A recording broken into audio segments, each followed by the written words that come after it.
Nyuma y'uko amashusho y'umuhanzi Yamano ukunzwe n'abatari bake mu gihugu cy'u Rwanda amaze kujya hanze, kuri ubu ngubu abantu babiri bakomeye mu gihugu cy'u Rwanda mu myidagaduro bazwi cyane bamaze gutabwa muri yombi bazira ayo mashusho bakwirakwije ku mbuga nkoranyambaga.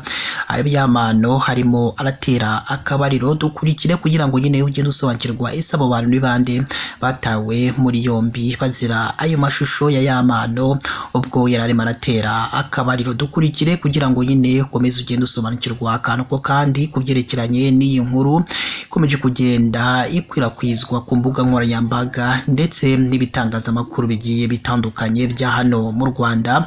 Bose barimo baragenda bagaruka kuri bano bahanzi bakoze kino gikorwa kigayitse ubwo bashyiraga amashusho hanze y'uyu muhanzi Yamano. Nyuma y'uko rero uyu nguyu witwa Uwizabwira Florien uzwi nka Yamano hatanze ikirego ku mashusho ye ari gukora imibonano mpuzabitsina yasakajwe ku mbuga nkoranyambaga, RIB yavuze ko bamaze gufata abantu babiri bakekwaho kuyakwirakwizwa. Umuvugizi wa RIB Dr Murangira Beyitseri yatangaje ko hafashwe Ishimwe Patrick Pazomani kuwa 11 Ugushyingo 2025 na Kalisa John K John kuwa 14 Ugushyingo 2025 mu gihe iperereza rigikomeje kugira ngo abandi babifitemo uruhare nabo bafatwe. RIB yaburiye urubyiruko rukunze kwifata amashusho y'urukozasoni ko ibyo bikorwa bibagusha mu ngorane zikomeye.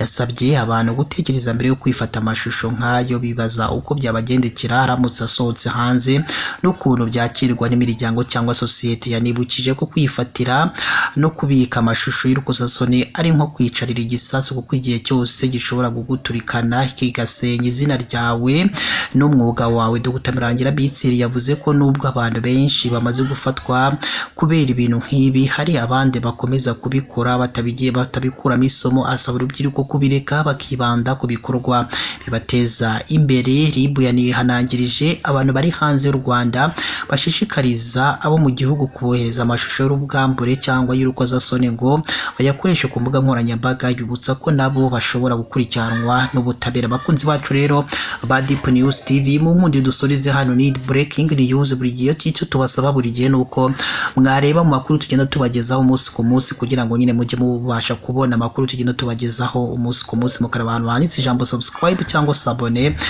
n'akazugira kazana ko mukagakandaho, ndetse kandi mukanaduha n'ibitekerezo byanyu. Mukomeze mugire ibihe byiza, Imana yo mu ijuru ikomeze ibane namwe.